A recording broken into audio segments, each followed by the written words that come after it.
بینندگان گرامی السلام علیکم و رحمت الله و برکاته. پیش از آغاز این نوار باز از شما خواهش میکنیم که چقدر میتوانید در پهن نمودن این نوارهای اسلامی سهم خود را گذارید. به هر نفری که میتوانید نوارها را بفرستید تا اینکه در اجر و ثواب شریک باشید. راه کهکشان یا گالاکتیکا این سیستم بزرگ ستاره ها که زیاده از 200 میلیارد ستاره یا تا 400 میلیارد ستاره عبارت بوده. آفتاب نیز با همه جرم‌های منظومه‌اش به آن منسوب است. زمین ما و شما هم در همین بین 400 میلیارد ستاره یک جرم خیلی میده‌ترین در آن موجود است. همه این ستاره ها میلیارد یعنی 400 میلیارد ستاره ها موافق نظریه ترکش بزرگ پیدا شده‌اند یا چنانه که با زبان روسی میگویند تئوری بلشاو وزریفه به وجود آمده‌اند. الله تعالی نیز در قرآن کریم در سوره انبیا آیت 30 می‌فرماید: آیا کسانی که کفر ورزیدند ندیدند که آسمان ها و زمین بسته بود، پس آن دو را باز کردیم و هر چیز زنده را از آب پدید آوردیم، پس آیا ایمان نمی آورند؟ در تفسیر همین آیت بعضی از مفسرین معاصر میگویند که الله تعالی همون نظریه ترکش بزرگی که تمام این میلیارد ستاره ها به وجود آمده است از یک نتیجه ترکش بزرگ، الله تعالی با همین آیت اشاره کرده ایستاده است. چنانه که الله میگوید بسته بودند و ما چیکار کردیم؟ این دو را یعنی زمین و آسمان را ما باز کردیم. همچنین الله سبحانه و تعالی در سوره زاریات آیت 47 میفرماید: والسماء بنیناها بأید و انا لموسعون. ما آسمان را به توان خود بنا نهادیم، یعنی بنا کردیم و همواره آن را وسعت میبخشیم. یعنی الله تعالی اشاره کرده ایستاده است که آسمانی که الله خلق کرد وسیع شده ایستاده است. به همون نظریه ترکش بزرگ الله تعالی اشاره نموده ایستاده است در قرآن کریم. خب همه این بزرگی و همه این میلیارد ستاره ها و زمین و آسمانی که ما ذکر کردیم، برای چی ذکر کردیم؟ تصور میکنید آیا میلیارد ستاره ها و این زمین ما و شما و آفتاب و اینقدر سیاره های بزرگ از هوا پیدا شده اند؟ حتما یک خالق و سازنده و ایجاد کننده باید باشد. بنابراین الله حق سبحانه و تعالی میگوید یکی از نامهای الله چی است؟ خالق، یعنی خلق کننده و ایجاد کننده. و معنای خلق در لغت عربی، در زبان عربی، الانشاء على مثال ابدعه لم يسبق الیه.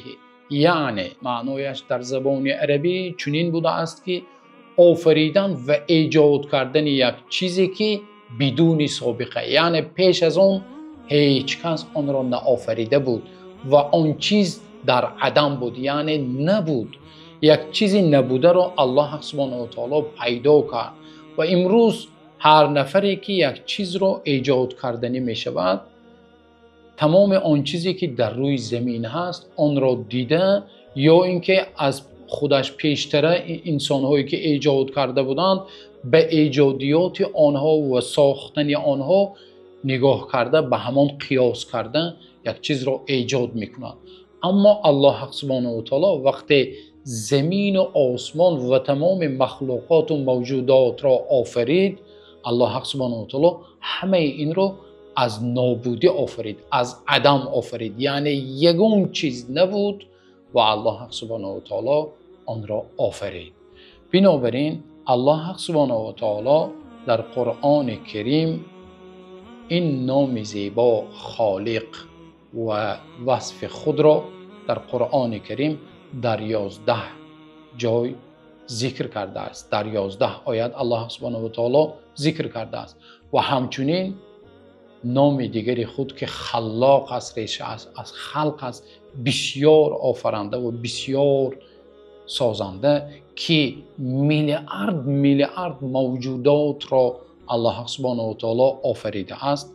الله سبحانه و تعالی 2 مراتبه در قرآن کریم ذکر نموده است. اکنون تصور کنید و بازگردید به همون 400 میلیارد ستاره و سیاره هایی که گفتیم. آیا این میلیارد سیاره ها وقتی در نتیجه ترکش بزرگ به وجود می آیند و پیدا می شوند، همه آن باید سیستم و نظام تام راه رفتنش و گشتنش آیا تصادفی است یا اینکه آن سازنده و آن آفرنده و ایجاد کننده ای که الله است آن را چی میکند؟ سیر میدهد.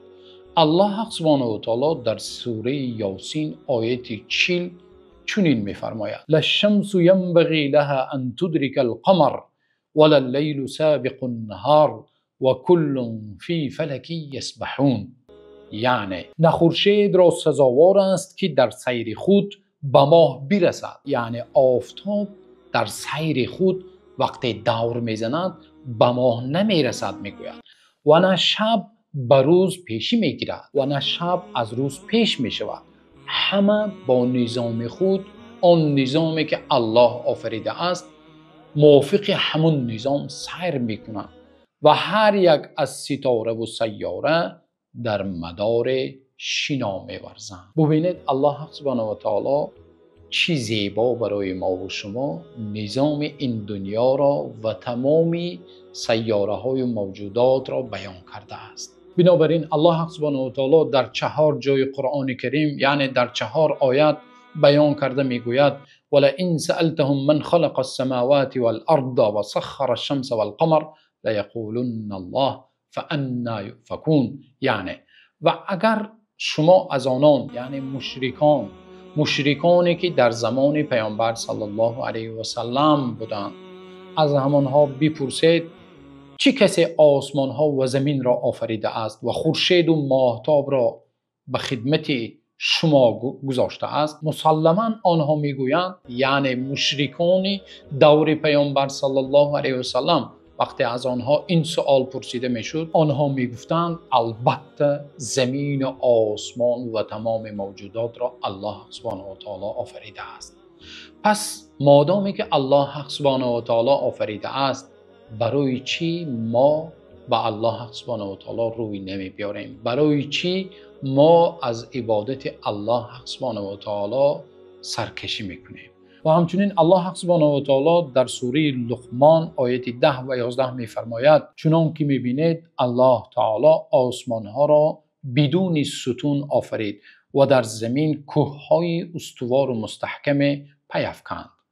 و همچنین در آیت 11 میگوید: این آفرینش الله تعالی است. اینک ای مشرکان، ای آنهایی که از آفریدگار و سازنده و ایجاد کننده خود روی میگردانید، به من نشان دهید که کی کسانی غیر از او هستند. و صحبت خود را با آیت 17 سوره نحل به آخر میرسانیم. الله میفرماید: افمن یخلق کمن لا یخلق افلا تذکرون. آیا آن که می آفریند مثل کسی است که هیچ نمی آفریند؟ آیا پند نمی گیرید؟